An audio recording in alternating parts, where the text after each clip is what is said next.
कौसल्येचा रामबाई, कौसल्येचा राम, भाबड्या या भक्ताचा रुली. आणि आता ॲक्च्युली असं होऊ पण शकतं पुढे की कदाचित तिचा आवाज येईल, ते आता तुम्ही बघाल. म्हणजे ते आम्हाला सुद्धा कळत नाहीये, ते प्रेक्षकांना कळायला वेळ लागेल. सो जरा तुझ्या ज्या मुवमेंट्स आहेत त्या जरा स्लो कर. शॉप वगैरे काही ओपन करण्याचं हे नाही आलंय मला चान्स, आणि आय होप ते लवकर होईल. प्रेमास रंग यावी या मालिकेच्या सेटवर मी आज पोहोचले आणि आपल्या सर्वांची लाडकी गौरी आपल्याला भेटलेली आहे. गौरी म्हणजेच या मालिकेतली शर्वरी. पहिले तर खूप खूप स्वागत आणि खूप दिवसांनी भेटतोय आपण. हो, आय नो. आणि थँक्यू सो मच. मला पण एकदम असं झालं पूजाला पाहून की ओ माय गॉड, पण ते सगळं म्हणजे ऑफ स्क्रीन चालूच असतं आमचं. कशी मस्त मस्त, खूप मजेत. काय म्हणते, नवीन मालिका, नवीन भूमिका, नवीन सगळं लुक आणि एव्हरीथिंग? खूपच मजा येते. एकतर भूमिका जी आहे शर्वरीची ती मुकी आहे, त्यामुळे काहीतरी करायला मिळालं आहे वेगळं. आणि ते खूपच म्हणजे मी खूपच एक्सायटेड होते जेव्हा मला असं कळलं की ओके हे कॅरेक्टर आहे आणि ती मुकी असणार आहे. तेव्हा सगळं चेहरा आणि सगळं एक्सप्रेशनवरती खेळायला लागणार आहे. थोडंफार आधेमध्ये थोडंसं अवघड वाटतं, थोडेफार साईन्स वगैरे करायचे असतात तेव्हा, बट इट्स गुड आणि खूपच मजा येते मला. एक मोठा टास्क असतो ना जेव्हा असा बोला धरणं, आणि हा खूप डिफिकल्ट आहे. हो हो, या इट इज. पण आता झाली आहे म्हणजे रुळली आहे मी. आता वर्ष झालं आहे, कारण की आमची सिरियल सुरू होऊन 300 भाग प्रेमाचे रंगाचे पूर्ण झालेले आहेत. सो या मी आता रुळली. आणि आता ॲक्च्युली असं होऊ पण शकतं पुढे की कदाचित तिचा आवाज येईल, ते आता तुम्ही बघालच. त्यामुळे ऑन कॅमेरा जरी ही शांत असली, अबोला धरलेला असला किंवा मुकी जरी दाखवली असली, ऑफ स्क्रीन तिची बडबड आणि ऑफ स्क्रीन मस्ती धमाल चालूच आहे. खूप मेजर अजूनही, म्हणजे अजूनही आमचे जे प्रोड्युसर्स आणि डिरेक्शन टीम किंवा सचिन गद्रे आमचे जे प्रोड्युसर्स आहेत, घनश्याम सर, सावंत काका, ते असे असतात की गौरी तू मुकी आहे, सो प्लीज जरा धिंगाणा कमी कर. आणि आमचा फुल ऑन धिंगाणा चालू असतो, हसणं वगैरे, खिदळणं प्रॉपर सगळे. कारण आम्ही एकत्र जेवायला बसतो, एकत्र संध्याकाळचा नाश्ता, आणि तेव्हा फुल धमाल मज्जा. बरं, मला आता जसं आपण म्हणालो मुख्यांची भूमिका करणं, तू अशा कुठल्या शाळेत किंवा अशा कुठल्या ठिकाणी व्हिजिट केलं? मी शाळेत व्हिजिट नाही केलं, पण एक शाळा आहे ठाण्याच्या इकडेच, मला आता एक्झॅक्ट लोकेशन मी विसरले. सो तिथली एक ताई आहे सुचिता ताई म्हणून. सो तिने मला सुरुवात करून दिली आणि तिने थोडंसं असं बेसिक ज्या लँग्वेज हे होत्या, सायन्स होत्या, त्या तिने मला शिकवल्या. आणि प्रीता पाटील जी आहे, तर तिनेही म्हणजे मी तिच्याकडे क्लास लावला होता 1 महिना, पण काही कारणास्तव ते नंतर कंटिन्यू नाही करता आलं मला. पण ती तर अमेझिंग टीचर आहेच आहे म्हणजे प्रीता. आणि सो तिने पण मला बेसिक काही गोष्टी शिकवल्या होत्या. आणि या म्हणजे व्हिडिओज आणि याच्यातून तर होतंच. अनफॉर्च्युनेटली मला एका शाळेत इन्व्हिटेशन होतं, पण मला जाता नव्हतं आलं. पण मी बऱ्याच लोकांना वगैरे भेटते किंवा भेटली आहे मागच्या काही काळामध्ये. हे खूप डिफिकल्ट असतं जेव्हा मुकं होऊन आपल्या समोरच्याला आपल्या भावना व्यक्त करायच्या असतात, राईट? सो आपण कधी कधी म्हणजे चॅटमध्ये, आपण मोस्टली व्हॉट्सअप चॅट नेहमी करतो किंवा व्हॉट्सअप, तर आपण कधी कधी सिम्बॉल्सने देखील एकमेकांशी बोलत असतो, राईट? आपण टाईप कमी, वर्ड्स खूप कमी यूज करतो आणि फक्त सिम्बॉल्सने आपण काहीतरी आपल्या भावना व्यक्त करण्याचा प्रयत्न करतो. तूही अशा केल्या असतील बऱ्याच वेळा, बऱ्याच जणांबरोबर? नाही, बऱ्याच जणांबरोबर नाही केलं, पण हो म्हणजे माझ्या मित्रांसोबत वगैरे तर असं एक्सप्लोड वगैरे किंवा अशा हा एवढंच केलं आहे. आणि ते खूपच म्हणजे ते तर चालूच असतं. असा एखादा फनी किस्सा की समोरच्याला तुला काहीतरी सांगायचं पण त्याला कळतच नाही आहे त्या सिम्बॉल्सने, किंवा तो काहीतरी वेगळं म्हणतो आणि तुला काहीतरी वेगळं वाटलं, असं मिसअंडरस्टँडिंग होते ना? हो होते. ॲक्च्युली इथे पण कॉन्स्टंट होत असते सेटवरती, कारण की सो मी एक ऑब्झर्व केलं आहे की जे म्यूट असतात किंवा काय, तर त्यांना ना ते एरवी बोलताना ते इतके फास्ट बोलतात किंवा त्यांच्या साईन्स वगैरे इतक्या फास्ट असतात. आणि ओव्हरऑल मी बोलताना स्वतः पण खूप फास्ट बोलते. सो मी साईन्स अशा खूप फास्ट करते. आणि सर असतात म्हणजे आमचे जे सर आहेत, जे डिरेक्टर सर, चंदू गायकवाड असतील, अनिल राऊत असतील किंवा शिरीष सर असतील, ते असे असतात की गौरी हळू, म्हणजे ते आम्हाला सुद्धा कळत नाही आहे, ते प्रेक्षकांना कळायला वेळ लागेल. सो जरा तुझ्या ज्या मुवमेंट्स आहेत त्या जरा स्लो कर. मी असे असते, हां ओके फाईन, मी अशा हळूहळू करते की तू माझ्याशी बोलत नाही का. या but it is very fun. जी अशी मुलं आहेत किंवा अशी जे लोक आहेत त्यांच्यासाठी रोजच्या आयुष्यात जगणं खरंच खूप कठीण होऊन बसतं आणि ते खूप म्हणजे त्याला काय म्हणावं त्या गोष्टींना. नाही, मला नाही वाटत त्यांच्यासाठी जगणं खूप डिफिकल्ट असतं किंवा मे बी मला असं वाटतं की आपण त्या गोष्टीला खूप असं समजून ठेवलं आहे की हां, आपण खूप कॉम्प्लिकेटेड करतो किंवा आपण त्याचा खूप विचार करतो आणि आपल्याला असं वाटतं समहाऊ की ओ मे बी हे सगळं मॅनेज होत नसेल किंवा त्यांना हे मे बी मॅनेज करता येत नसेल. बट ते मला असं वाटतं की सो असं म्हणायचे मग लहानपणी असं शिकवलं होतं की तुमचे बाकीचे जे ज्ञानेंद्रिय आहेत ते खूप हाय स्केलला काम करत असतात. आपलं काय होतं ना, काहीतरी बघण्याच्या किंवा ऐकण्याच्या किंवा बोलण्याच्या आणि खूप ह्याच्या नादामध्ये आपण बेसिक आपल्या काही गोष्टींवरचं कॉन्सन्ट्रेशन असतं ना ते खूप कमी असतं असं मला वाटतं. त्या मानाने मी म्यूट लोकांचं जे बघितलं किंवा डेफ लोकांचं जेवढं मी ऑब्झर्व केले दे आर एक्स्ट्रीमली ब्रिलियंट आणि आय थिंक फॉर दॅम सगळं हे जगणं आणि हे it's very easy. It's a piece of cake direct. आपल्यासाठी मला वाटतं आपण खूप अवघड करून घेतो आणि आपल्यासाठी म्हणजे I am not differentiating or anything. मला असं वाटतं की आपल्याला अशी सवय झालेली आहे की वी डिफरन्शिएट किंवा काय. I think it's very common for every one.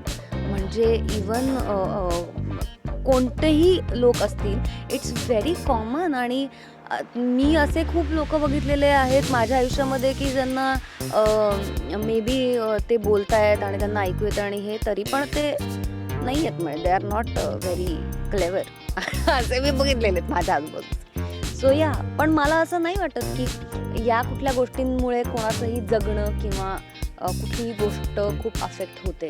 I think it's very easy. It's प्रत्येकाच्या आयुष्याचा तो पार्ट आहे आणि या इट्स इझी फॉर एव्हरीवन. बरं, काय सांगशील गौरी, हे झालं आपल्या मालिकेबद्दल. खऱ्या आयुष्यात काय घडामोडी चालू आहेत पर्सनल आयुष्यातले? पर्सनल आयुष्यातल्या काही विशेष घडामोडी नाही आहेत. नॉर्मल रुटीनच चालू आहे. ब्रँड सुरू केला आहे मी स्वतःचा, नखरेल नेल्स, प्रेस ऑन नेल्सचा ब्रँड. आणि त्याच्यामध्ये पण मी स्वतःला खूप बिझी ठेवलेलं आहे. त्यात मला आवडायचंच म्हणजे नेल आर्ट करायला आणि आता मला ते म्हणजे मी ते बिझनेसमध्ये कन्वर्ट केलं आहे.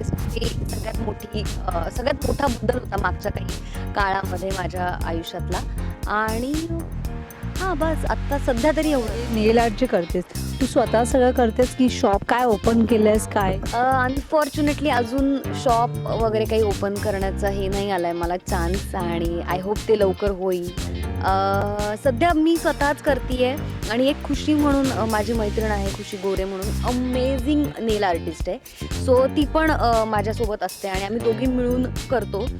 ती अनफॉर्च्युनेटली खूप दूर राहते, ती नायगावला राहते आणि ती बऱ्याचदा ऑर्डर्स एकसाथ आल्या बल्कमध्ये की ती येते.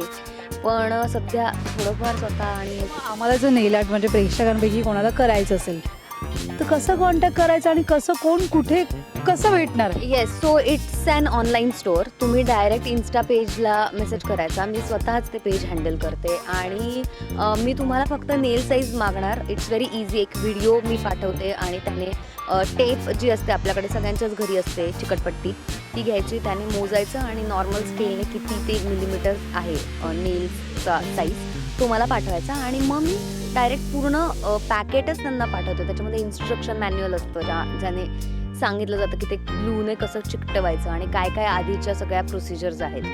सो या हे तर आम्ही मार्केटमध्ये जाऊन पण आम्हाला मिळेल की? मार्केटमध्ये जाऊन पण मिळतील आणि मे बी तुझ्याकडे ऑनलाईन आम्ही ऑर्डर केलं, काय स्पेशल आहे?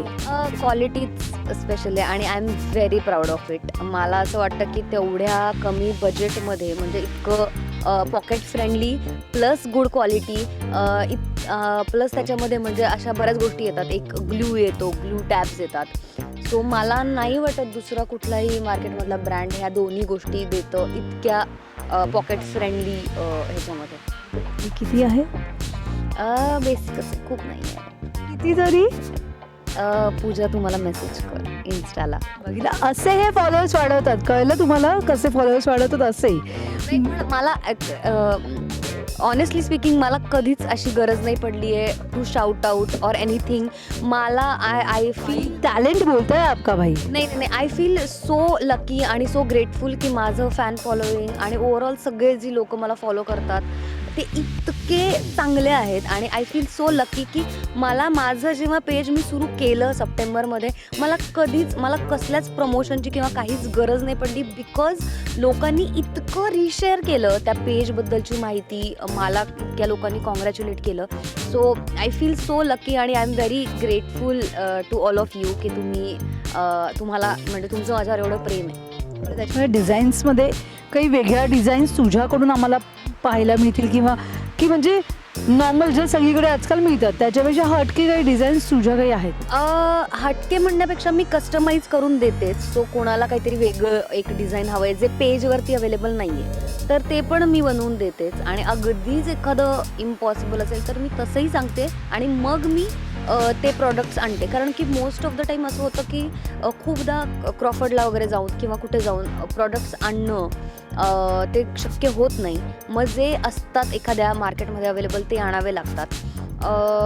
बट या म्हणजे 2-3 स्टोअर्स आहेत जे माझ्या ओळखीचे आहेत, ते होलसेलर्स आहेत आणि ते खूपच त्यांचे प्रोडक्ट्स पण चांगले आहेत. आणि मी बऱ्याच गोष्टी ह्या ट्रायआउट केलेल्या आहेत, अगदी नेल टिपपासनं वरचे कलर्स आणि त्या सगळ्या गोष्टींपासनं. आणि मी एक गोष्ट खूप कटाक्षाने पाळते की मी कोणताही प्रोडक्ट दिल्यानंतर, कोणीही ऑर्डर माझ्याकडनं केल्यानंतर मी रिव्ह्यू मागवून घेते त्यांच्याकडनं की नक्की तुम्हाला काय वाटतं आणि किती दिवस हे नेल्स टिकतात.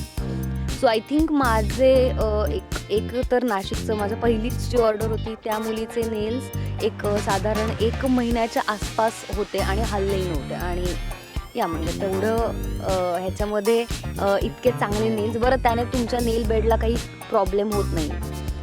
सो या त्यामुळे मी प्रेसॉन नेल. गौरी मॅडम, आम्हाला जर तुम्हालाही भेटायची इच्छा असेल त्या नेल आर्टच्या निमित्ताने तर काही संधी आहे का? हो, ॲक्च्युली आता सध्या नाही आहे, पण मे बी पुढच्या 1-2 महिन्यामध्येच ही संधी येईल. काही कॉलेजेस आहेत किंवा काही जागा आहेत जिकडे एक्झिबिशन मी भरवण्याचा विचार करते आहे. सो या, आणि त्यावेळेला तुम्हाला नेल साईज वगैरे द्यायची काहीच गरज नाही आहे. तिथे डायरेक्ट किट बनलेलं असेल आणि you can buy from there. You can click the picture with Gauri. Yeah, मी स्वतः असणार आहे तिथे. एकच सेल्फी मिळणार की 2-3 मला हवे तेवढे. बघा, एका साईडला बिझनेस आहे, एका साईडला सेल्फी आहे. तो पहिला क्या करेगी? अगर चल मी कस्टमर हूँ आणि मला पहिला सेल्फी काढायचा आहे आणि नंतर मी बघीन बाय करायचं आहे की नाही, तर काय कर? तरीही चालेल. तरीही तुम्ही आलात तीच खूप मोठी गोष्ट आहे माझ्यासाठी. हे असं म्हणून ना गौरी आपल्याला प्रेमाच्या जाळ्यात फसवते ना, ते हेच आहे. बरं, बाकी काय म्हणशील? मालिका सुरू आहे, everything is perfect in life. Everything is perfect. या, अजून काही मिस? मी थिएटर खूप मिस करते आहे. मी मागच्या वर्षी एक कवितांचा प्रोग्राम केला होता माझ्या मित्रासोबत, संदेश पवार म्हणून मित्र आहे, शब्दांच्या पलीकडले. आणि माझी खूप इच्छा आहे की लवकर म्हणजे परत एकदा त्याचे शोज सुरू करावेत. आणि या नाटकांसाठी मी ट्राय करते आहे की ते पण मला करायचं आहे, कारण नाटक नाही करू शकते आहे मी अजून एवढं. नाटक करायचं आहे. येस. बरं, कवितांचा विषय काढला. मला एक कविता तर डेफिनेटली ऐकायचीच आहे, पण त्याआधी जेव्हा आपल्या सगळ्यांना कळलं की अयोध्येमध्ये रामाचं मंदिर उभा राहिलेलं आहे, तेव्हा मला पहिली आठवण तुझी आली. कारण की तुझा तो व्हिडिओ, तू कौशल्याचा राम, ते गाणं, आणि मी हिच्याकडून ते गाऊन घेतलेलं. सो मला ते खूप जास्त आठवलं लगेच की म्हटलं अरे यार, काश गौरी को फोन करके मी तुरंत ते गाणं मागू शकली, पण मी तेव्हा काही बिझी होती. सो आत्ता मला ते गाणं माझ्या प्रेक्षकांनाही ऐकू आणि प्लीज ती संधी सोडणार नाही आहे मी. तू भेटले. येस, नक्की. कबीराचे विणतो शेले, कबीराचे विणतो शेले, कौसल्येचा रामबाई, कौसल्येचा राम. भाबड्या या भक्तासाठी देव करी काम, कौसल्येचा रामबाई, कौसल्येचा राम. बात आहे. वाव, माझ्यामध्ये प्रेक्षकही तृप्त झाले असतील.